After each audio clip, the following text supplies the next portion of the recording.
Good morning students. Welcome back to Sunain Sir's online classes. In this video, I am going to explain you electric current chapter part 2. The topics which I am going to cover in this part 2 are EMF, Ohm's law, and very important question, lab activity to prove Ohm's law, and then electric shock, and finally resistance and what are the factors affecting the resistance. So first let us see what is EMF. EMF is nothing but work done by chemical force on a single negative charge to move it from positive terminal to negative terminal is called EMF. EMF is nothing but voltage. It is equivalent to voltage in all aspects except that EMF is defined for power sources like battery, generator, etc. It means EMF is equal to voltage in everything except that EMF we will define for battery and generator, whereas voltage we will define it in a circuit. EMF can also be said as voltage in open circuit. It is measured by using voltmeter, and remember that voltmeter should be always connected in parallel. Next, Ohm's law. First, let us see what is definition of Ohm's law. Ohm's law states that current in a circuit is directly proportional to potential difference across the ends. It means if you increase the potential difference, it means if you increase the voltage, current will be increased. Whereas if you decrease voltage, current will be decreased. So current is directly proportional to potential difference. V is directly proportional to I. Current is directly proportional to voltage. And if you remove proportionality symbol, you will get one proportionality constant. That proportionality constant is nothing but resistance R. So Ohm's law is V is equal to IR, and from this you can write it as V by I is equal to constant which is equal to R. So V by I is constant which is equal to R. This is nothing but Ohm's law.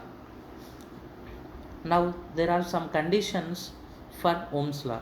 So first very important condition is Ohm's law is applicable only when temperature is constant. Only when temperature is constant we can apply Ohm's law. If temperature of the substance is changing, then Ohm's law is not applicable. And Ohm's law is not applicable to semiconductors like silicon and germanium. Ohm's law is not applicable to gaseous conductors. Ohm's law is not applicable to LEDs. Ohm's law is only applicable to metal conductors like copper, silver, iron, etc. It is not applicable to gaseous conductors, not applicable to LEDs, not applicable to semiconductors, and for metal conductors it is applicable provided that temperature of the metal should remain constant. Now let us see lab activity to verify Ohm's law. Aim is to verify Ohm's law, that is to show that V by I is constant. Apparatus which are required are 6 volts battery eliminator. It means battery eliminator is a device which is used to change the voltage of the battery. We know that voltage of a battery will be constant, whereas by using battery eliminator we can change the voltage of a battery like 1 volt, 2 volts, 3 volts. In this way we can change the voltage of the battery by using battery eliminator. And next device is ammeter. We need voltmeter. Manganese wire is nothing but a resistor. It will act as a resistor. And we need copper wires to connect the circuit, and rheostat and a switch. Now let us go to procedure. Connect the battery eliminator and to manganese wire through rheostat, ammeter and voltmeter as shown in the figure. As shown in the figure, we need to connect manganese wire. We need to connect this manganese wire. This is manganese wire. This manganese wire will act as resistor, and its resistance is R, and connect this to the battery eliminator through ammeter and voltmeter, and through a rheostat. This rheostat is a device which is used to vary the resistance. Rheostat is a device to vary the resistance of the resistor, and by using rheostat we can vary the resistance. When resistance varies, then voltage also varies. So finally we will use rheostat here to vary the resistance, and as a result to vary the voltage. So in this way connect the circuit. This circuit diagram is also important for a 4 marks diagram question. So here you need to connect this manganese wire to a battery through ammeter, voltmeter, and through rheostat, and through a switch. If you switch on, then current will pass. If you switch off, current will stop. Now after connecting the circuit, using rheostat set the voltage. Set the voltage in battery eliminator to 1 volt. So first, after connecting the circuit using rheostat, set the voltage to 1 volt. Now measure the current passing through the circuit in ammeter. After setting the voltage to 1 volt, measure the current by using ammeter. Note down the values in a table. Measure voltage value and current value, and then calculate V by I. Next, by using rheostat, increase the voltage to 1.5 volts. Measure the current, calculate V by I. Again, by using rheostat, increase the voltage to 2 volts. Measure current, calculate V by I. In this way, carry on the procedure till the voltage reaches 6 volts. In all the cases, measure current and calculate V by I. In all the cases, you will get V by I as constant. Hence, Ohm's law is verified. From the table, you can notice that in all the cases, V by I remains constant. If we draw graph between V and I, it will be a straight line passing through origin.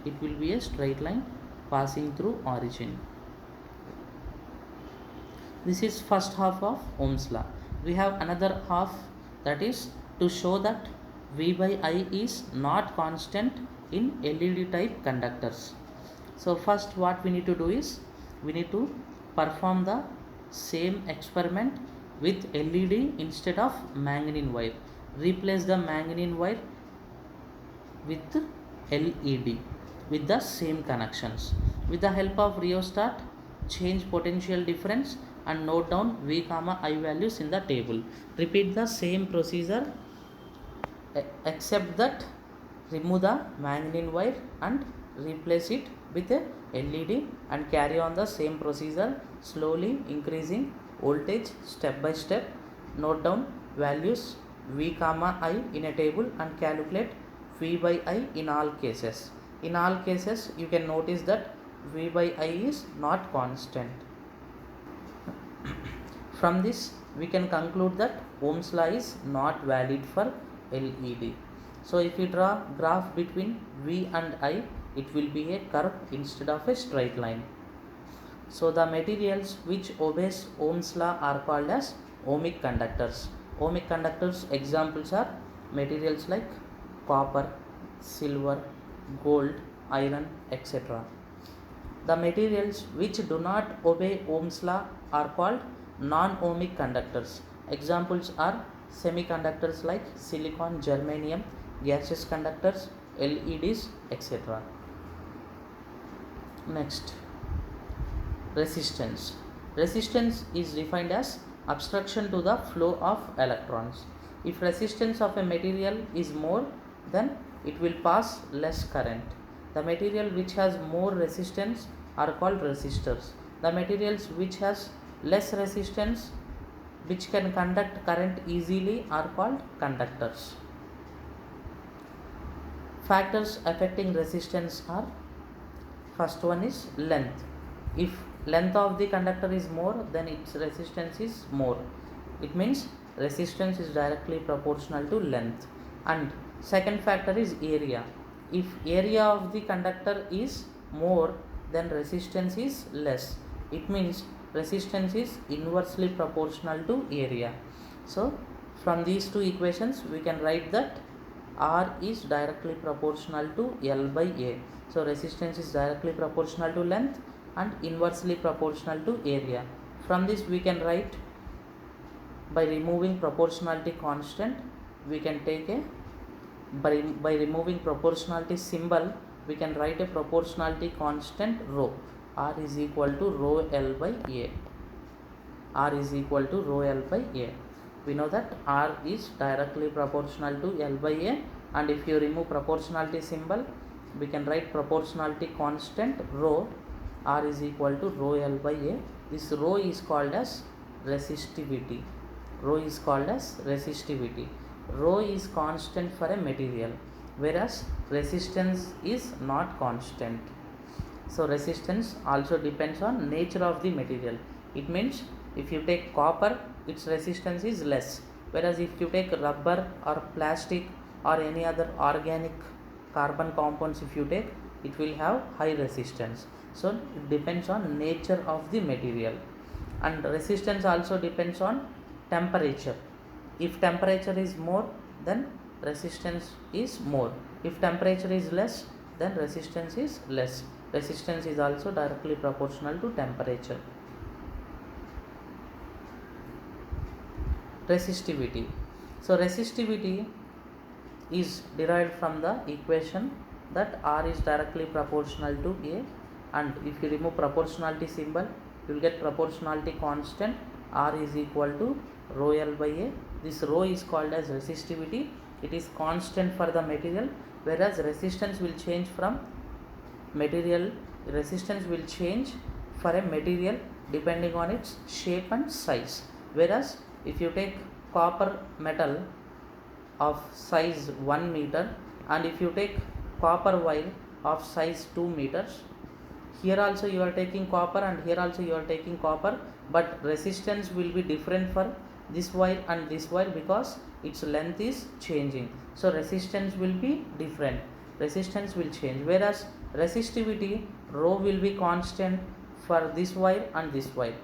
If you take any wire of any if you take copper wire of any shape or any size, resistivity rho will be constant, whereas R will change depending on its length and area. Now I think you understand this concept. So resistivity rho is R is equal to rho L by A, and from this rho is equal to resistivity rho is equal to R A by L, and units of resistance is ohms. So units of resistivity is ohm into units of area is meter square by units of length is meter. So units of resistivity is ohm meter. Ohm meter.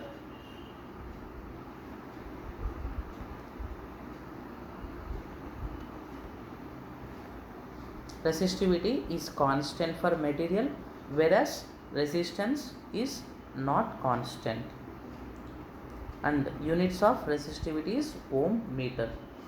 Reciprocal of resistance is called as conductance, and its units of resistance is ohm, whereas units of conductance is ohm inverse, and if you write this in reverse order, it will become mho, mho, mho.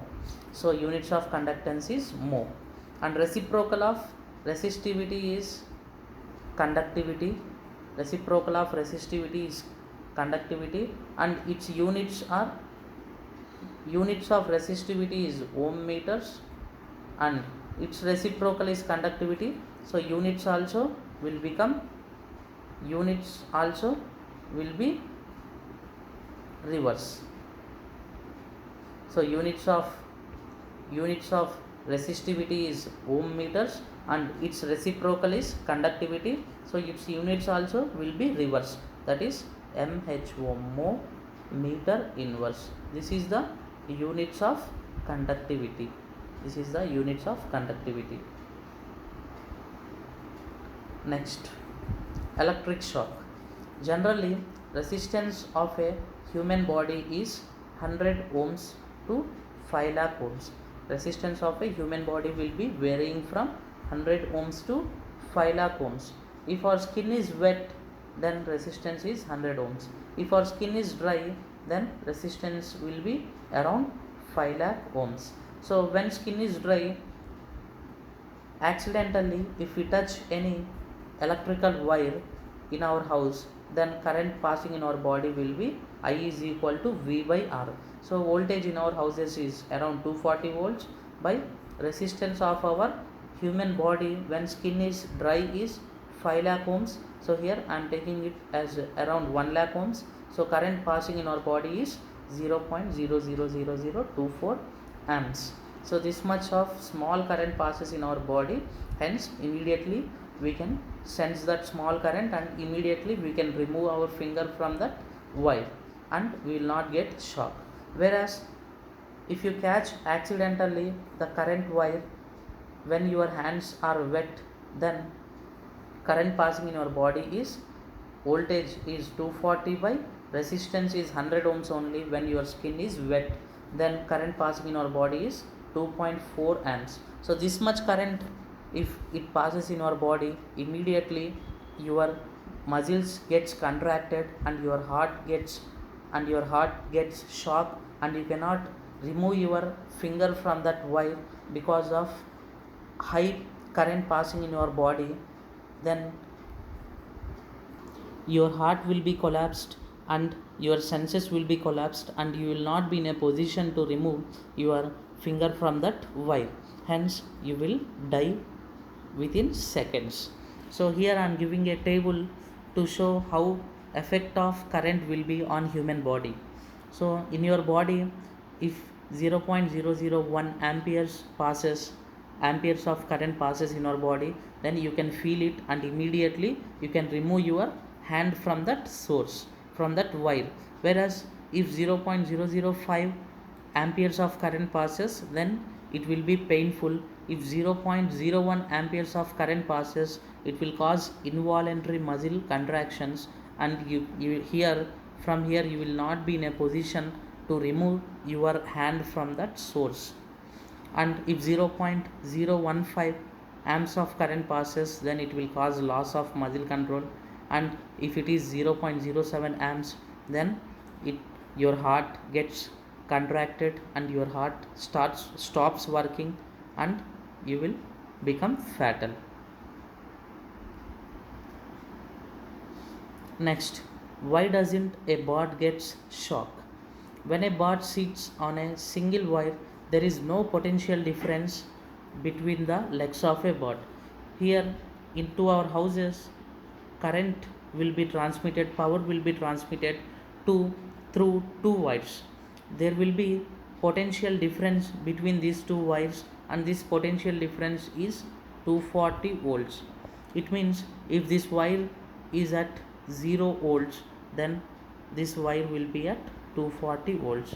If you subtract these two potentials of these two wires, then you will get 240 volts. Now if a bird sits only on single wire, then there is no potential difference between the legs of the bird. So in order to pass the current, there should be difference in the potential. Without difference in the potential, there will not be any passage of current. When a bird sits with two legs on two wires, then there will be some potential difference, then current will pass from one leg to another leg.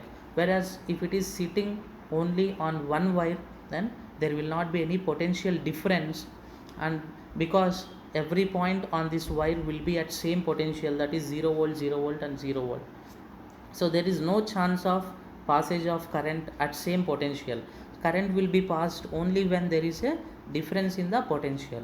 And if you also hold this wire, only one wire with your two hands, and if you hang on this wire only one wire by catching this wire with your two hands only on one wire, if you hang in the air, then you will also not get any shock, provided that you should be in the air. Whereas accidentally if you touch the ground, then ground will be at 0 and this wire is at some potential difference 240 volts, then current will be passed in your body. Whereas if you are in the air and if you are catching only one wire with your two hands, then you will not get any shock. So in order to get shock, one should touch both the wires. Without both wires, there will not be any shock. I hope it's clear. Here in this image you can see all the birds sitting only on one wire. Accidentally if they touch another wire, you might have seen some of the birds during train journey are getting shocked because accidentally they will touch another wire also. I hope it's clear. Thank you for watching the video.